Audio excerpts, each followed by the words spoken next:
Hello friends, welcome back to my YouTube channel study 97। Friends, आज इस video में हम समाजशास्त्र का एक महत्वपूर्ण टॉपिक सामाजिक समूह के बारे में चर्चा करेंगे और इसकी विशेषताओं को जानेंगे। तो चलिए जानते हैं कि सामाजिक समूह क्या है और इसकी विशेषताएं क्या हैं। समाजशास्त्र के अंतर्गत समूह एक बहुत ही महत्वपूर्ण अवधारणा है। इसकी महत्ता इतनी अधिक है कि बोगार्डस, जॉनसन आदि समाजशास्त्रियों ने समाजशास्त्र को सामाजिक समूहों के अध्ययन का विषय कहा है। यानी कि ये समूह जो है, सामाजिक समूह समाजशास्त्र का बहुत ही महत्वपूर्ण टॉपिक है और इसकी महत्ता इतनी अधिक है, यानी कि इतना महत्वपूर्ण टॉपिक है कि बोगार्डस, जॉनसन आदि समाजशास्त्रियों ने समाजशास्त्र को सामाजिक समूहों के अध्ययन का विषय कहा है। ठीक है। सामाजिक समूह का अर्थ। सामाजिक समूह से तात्पर्य ऐसे व्यक्तियों के संकलन से है जो समान उद्देश्यों या लाभों की पूर्ति हेतु परस्पर संबंध की स्थापना करते हैं और अपने व्यवहार द्वारा एक दूसरे को प्रभावित करते हैं। यानी सामाजिक समूह यानी जो दो या दो से अधिक व्यक्तियों का एक ग्रुप है, लेकिन सभी ग्रुप को हम सामाजिक समूह नहीं कहते हैं। उसमें एक समान उद्देश्य होने चाहिए और यह एक समान लाभ होने चाहिए, यानी कि वो एक ही लाभ प्राप्त करना चाहते हो जिसलिए वो एक ग्रुप बनाए हैं, और उनमें परस्पर संबंध स्थापित होने चाहिए। ऐसा नहीं है कि 4-5 आदमियों का एक समूह है, वो एक दूसरे को जानते ही नहीं है, ना एक दूसरे से बात करते हैं। तो उनमें परस्पर संबंध स्थापित होना चाहिए, वे एक दूसरे को जानते हों, एक दूसरे से बात करते हों, एक दूसरे से सहयोग करते हों। ठीक है। तो ऐसे व्यक्तियों के समूह को हम ग्रुप कहते हैं, जिनमें एक सामान्य उद्देश्य होता है, परस्पर संबंध होता है और अपने व्यवहार द्वारा एक दूसरे को प्रभावित करते हैं। ठीक है। तो सामाजिक समूह का अर्थ। सामाजिक समूह से तात्पर्य ऐसे व्यक्तियों के संकलन से है जो सामान्य उद्देश्यों या लाभों की पूर्ति हेतु परस्पर संबंध की स्थापना करते हैं और व्यवहार द्वारा एक दूसरे को प्रभावित करते हैं। उदाहरण के लिए मजदूर संगठन, राजनीतिक दल, जैसे एक पॉलिटिकल पार्टी ले लीजिए, जैसे सपा है। सपा के जो कुछ मेंबर हैं, ये सब एक दूसरे से बात करते हैं, ऐसे एक दूसरे से इंटरेक्शन करते हैं, एक दूसरे से प्रभावित करते हैं और एक दूसरे से प्रभावित होते हैं और दो करते भी हैं। और सबका एक निश्चित गोल होता है, एक निश्चित उद्देश्य होता है, उसी उद्देश्य की पूर्ति के लिए सब एक साथ आते हैं। अब है परिभाषा। मैकाइवर एवं पेज के अनुसार समूह से हमारा तात्पर्य व्यक्तियों के ऐसे संग्रह से है जो एक दूसरे के साथ सामाजिक संबंध स्थापित करते हैं। मैकाइवर एवं पेज कहते हैं कि समूह से हमारा समूह ऐसे व्यक्तियों का संग्रह है जो एक दूसरे से सामाजिक संबंध को स्थापित करते हैं। इन्होंने सिर्फ एक बात कही है कि सामाजिक संबंध जिसमें स्थापित होगा वही ग्रुप होगा। ऑगबर्न एवं निमकॉफ के अनुसार जब दो या दो से अधिक व्यक्ति एक साथ मिलते हैं और एक दूसरे पर प्रभाव डालते हैं तो वे एक समूह का निर्माण करते हैं। तो ऑगबर्न एवं निमकॉफ ने दो बातें कही हैं कि जब दो या दो से अधिक व्यक्ति एक साथ मिलते हैं और एक दूसरे पर प्रभाव डालते हैं तो वे एक समूह का निर्माण करते हैं। क्यूबर के अनुसार परस्पर संचारशील व्यक्तियों का एक समूह है, यानी कि जो व्यक्ति होते हैं उनमें परस्पर संचार होता है, ये आपस में एक दूसरे से बात करते हैं। तो ये संचारशील व्यक्तियों के समूह को ही हम संचारशील व्यक्तियों को ही हम समूह कहते हैं। ठीक है। तो मैकाइवर एवं पेज ने जिनमें सामाजिक संबंध स्थापित होता है वो समूह है। ऑगबर्न एवं निमकॉफ के अनुसार जो दो या दो से अधिक व्यक्ति जो एक साथ मिलते हैं और एक दूसरे पर प्रभाव डालते हैं तो वे समूह का निर्माण करते हैं। क्यूबर का कहना है कि जिसमें संचार होता है, यानी एक दूसरे से लोग बात करते हैं, उसे समूह कहते हैं। तो यहाँ तक कोई डाउट तो नहीं होगा, यो सब समझ में आ गया होगा। नेक्स्ट है सामाजिक समूह की विशेषताएं। पहली विशेषता यह है कि व्यक्तियों का समूह है। ठीक है। तो किसी भी समूह का निर्माण एक अकेले व्यक्ति द्वारा नहीं किया। अगर एक व्यक्ति अकेला है तो उससे समूह का निर्माण नहीं हो सकता। समूह के निर्माण के लिए 3-4 व्यक्तियों का या 5 दो से अधिक व्यक्ति होने चाहिए। इसके लिए दो या दो से अधिक व्यक्तियों का होना आवश्यक है। एक अकेले व्यक्ति से समूह का निर्माण नहीं हो सकता है। सेकेंड है कार्य का विभाजन। प्रत्येक समूह का निर्माण किसी न किसी उद्देश्य के कारण ही होता है। जैसे राजनीतिक दल क्यों बनाया जाता है? एक शासन या सत्ता स्थापित करने के लिए ना। तो किसी न किसी उद्देश्य के कारण ही ग्रुप का निर्माण होता है और इस उद्देश्य की प्राप्ति के लिए समूह के सदस्यों में कार्य विभाजन कर दिया जाता है। जैसे कि आप प्रशासनिक ग्रुप को देख लीजिए, एक प्रेसिडेंट होता है, एक वाइस प्रेसिडेंट होता है, एक प्राइम मिनिस्टर होता है, एक चीफ मिनिस्टर होता है। ऐसे सभी में कार्य का विभाजन कर दिया जाता है।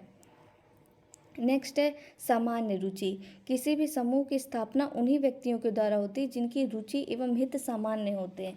अब जैसे छात्र संघ ले लीजिए, जिनकी इच्छा होगी छात्रों के हित को लेकर कार्य करने की, वही सारे व्यक्तियों का तो वो समूह बनेगा ना, उनसे उन्हीं सब छात्रों का तो वो ग्रुप बनेगा। जैसे एक एनजीओ ले लीजिए, एनजीओ में जो है उन्हीं व्यक्तियों का समूह होता है जो दूसरों की मदद करना चाहते हैं। जैसे गरीबों को खाना देने वाले एनजीओ होते हैं, या उनको शेल्टर देने वाले एनजीओ होते हैं। तो उसमें वही व्यक्ति शामिल होते हैं जिनकी रुचि और हित सामान्य होते हैं।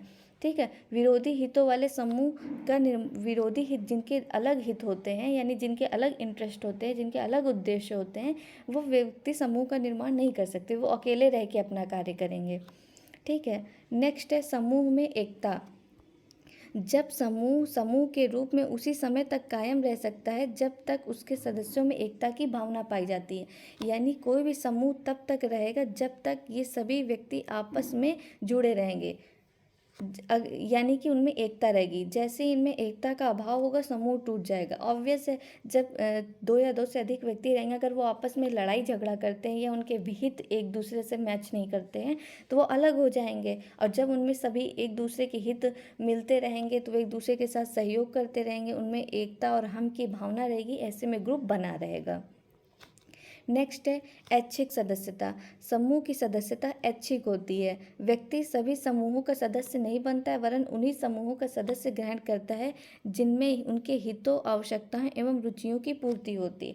ठीक है। तो यानी समूह की सदस्यता ऐच्छिक होती है। जैसे पॉलिटिकल पार्टी है तो उनकी सदस्यता ऐच्छिक होती है। जिन्हें उनको ज्वाइन करना है पॉलिटिकल पार्टी को, वही जाके ज्वाइन करते हैं, सभी व्यक्ति जाके ज्वाइन नहीं करते हैं। जिसको लगता है कि इस पॉलिटिकल पार्टी को ज्वाइन करने से उनके हित, उनके उद्देश्य, उनकी आवश्यकताएं की पूरी होंगी, तो वो उन्हें जाके उनमें सदस्यता ग्रहण कर लेते हैं। यानी कि समूह की सदस्यता ऐच्छिक होती है। स्तरीकरण। समूह में सभी व्यक्ति समान पदों पर नहीं होते, वरन वे अलग अलग परिस्थिति एवं भूमिका निभाते हैं। अतः समूहों में पदों का उतार चढ़ाव पाया जाता है। पदों की उच्चता एवं निम्नता के इस क्रम को ही संस्तरण कहते हैं।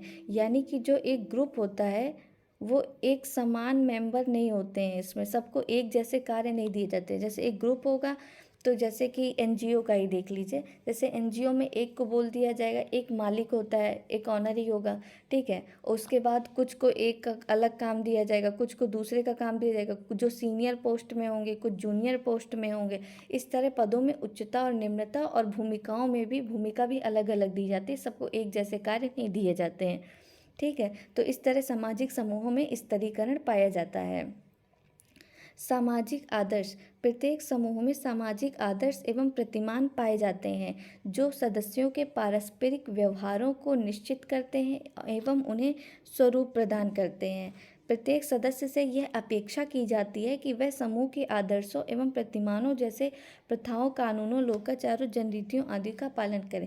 यानी कि प्रत्येक समूह में कुछ एक नियम, एक आदर्श एवं प्रतिमान पाए जाते हैं। जैसे कि हर समूह का अपना एक अलग अलग नियम होता है और अलग प्रतीक होते हैं, तो उनको हमें पालन करना चाहिए। तो जो उसके सदस्य होते हैं वो जब आपस से व्यवहार करते हैं तो उन नियमों का, उन व्यवहारों का, उन आदर्शों का हमें पालन करना चाहिए।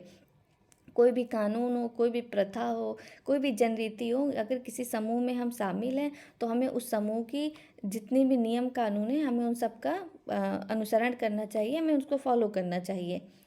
नेक्स्ट है स्थायित्व। स्थायित्व। समूह में थोड़ी बहुत मात्रा में स्थायित्व भी पाया जाता है। यद्यपि कुछ समूह अपने उद्देश्यों की पूर्ति के बाद समाप्त हो जाते हैं, फिर भी वे इतने अस्थिर नहीं होते कि आज बने और कल समाप्त हो जाए। यानी कि ग्रुप, जो सामाजिक समूह होता है, वो थोड़े स्थायित्व होते हैं। यानी कि जैसे कि हमने किसी समूह की, जैसे एनजीओ ले लीजिए, एनजीओ को हमने लोगों की सेवा के लिए हमने एनजीओ का निर्माण किया, तो ऐसा नहीं कि हमने सेवा दे दी एक दो व्यक्तियों को या कुछ लोगों को हमने सेवा दे दी और एनजीओ को हमने ख़त्म कर दिया। ऐसा नहीं, एनजीओ हमेशा बना रहेगा, हमेशा भी नहीं, लेकिन जब तक वो कार्य कर सकता है, जब तक उसमें इतनी क्षमता है कि वो दूसरों की सेवा कर सकता है, तो तब तक वो एनजीओ बना रहेगा। तो इसलिए उसमें स्थायित्व भी पाया जाता है। और ऐसा नहीं कि कुछ उद्देश्यों की पूर्ति की बात समाप्त, जैसे पॉलिटिकल पार्टी ऐसा तो नहीं है ना कि बीजेपी है वो ख़त्म हो गई, पॉलिटिकल सत्ता में आने के बाद वो चली गई, उसका पार्टी को हमने ख़त्म कर दिया, ऐसा नहीं है। पॉलिटिकल पार्टी कब से बनी हुई है, बीजेपी हो, बसपा हो, सपा हो, वो कब से बनी हुई है ना। तो ये पॉलिटिकल जो पार्टी, ये समूह होते हैं, इनमें स्थायित्व तो पाया जाता है। ऐसा नहीं होता है कि हमने उद्देश्य को प्राप्त किया और कल समाप्त हो गए। कुछ ही पार्टीज होती, कुछ ही ग्रुप होते हैं जो अपने उद्देश्यों की पूर्ति के बाद समाप्त हो जाते हैं, सब नहीं ऐसा होते हैं। ठीक है। नेक्स्ट है ढांचा। प्रत्येक समूह की एक संरचना या ढांचा होता है, उसके नियम, कार्यप्रणाली, अधिकार, कर्तव्य, पद, भूमिकाएं आदि तय होते हैं और सदस्य उन्हीं के अनुसार आचरण करते हैं। यानी प्रत्येक जो एक ग्रुप होता है उसका एक ढांचा होता है, उसका एक ढांचा होता है, उस ढांचा के अनुसार ही जितने भी नियम होंगे, पूरे कार्यप्रणाली, अधिकार, कर्तव्य, पद, भूमिका, जो सादी सब तय होते हैं और सदस्य उन्हीं के अनुसार आचरण करते हैं। जैसे एनजीओ का एक अलग कार्यप्रणाली होगा, पॉलिटिकल पार्टी की अलग कार्यप्रणाली होगी, अलग नियम होंगे, अलग अधिकार होंगे, अलग कर्तव्य होंगे। जैसे एनजीओ का कार्य है लोगों की सेवा करना, पॉलिटिकल पार्टी का काम है सत्ता में आना और फिर नियम कानून बनाना लोगों के हित में ना। तो दोनों ही समूह की कार्य प्रणाली अलग है, वो अलग तरीके से कार्य करेगी, एनजीओ अलग तरीके से कार्य करेगा, दोनों के नियम अलग अलग हैं, दोनों के अधिकार अलग अलग हैं। तो जैसे जिस ग्रुप के जैसे नियम, कार्यप्रणाली, अधिकार, कर्तव्य, पद, भूमिकाएं होंगी, सदस्य उन्हीं के अनुसार आचरण करेगा। नेक्स्ट है सामाजिक संबंध। समूह में केवल व्यक्तियों का होना ही पर्याप्त नहीं होता। समूह केवल कुछ व्यक्तियों का समूह नहीं होता है, वरन उनके बीच सामाजिक संबंधों का होना भी आवश्यक होता है। ठीक है। तो वो आपस में एक दूसरे से जुड़े होते हैं, तो उनके बीच सामाजिक संबंधों का होना अनिवार्य है। जागरूकता। मैकाइवर एवं पेज ने पारस्परिकता एवं जागरूकता को समूह के आवश्यक तत्व के रूप में स्वीकार किया है।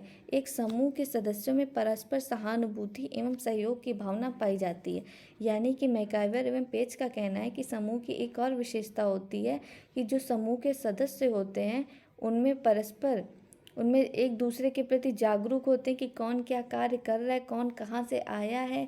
ठीक है। एक दूसरे के प्रति सब लोग जागरूक होते हैं और उनके बीच संबंध, एक दूसरे से सहयोग करते हैं, सब लोग एक दूसरे से सहयोग करते हैं। कोई ऐसा नहीं है कि इससे बात कर रहा है इससे नहीं कर रहा है, सब लोग एक दूसरे से बात करते हैं, सहानुभूति रखते हैं, जिसके सबके दुख में दुख और सबके सुख में सुख जैसी भावनाएं रखते हैं, सहयोग करते हैं। किसी को एक कार्य में समस्या आ रही है तो उनका सहयोग करते हैं। इस तरह ये थी सामाजिक समूह की विशेषताएं। ठीक है। एक है व्यक्तियों का, ये संक्षेप में से देख लेते हैं कि सामाजिक समूह की क्या विशेषताएं हैं। व्यक्तियों का समूह हो गया, ये अकेले व्यक्तियों से समूह का निर्माण नहीं होता है, बल्कि दो या दो से अधिक व्यक्तियों से समूह का निर्माण होता है। समूह में कार्यों का विभाजन होता है, जितने भी सदस्य होते हैं उनमें सबका अलग अलग कार्य दिए जाते हैं। ठीक है। सामान्य रुचि, जिनकी सामान्य रुचि होती है वही एक ग्रुप का निर्माण करते हैं।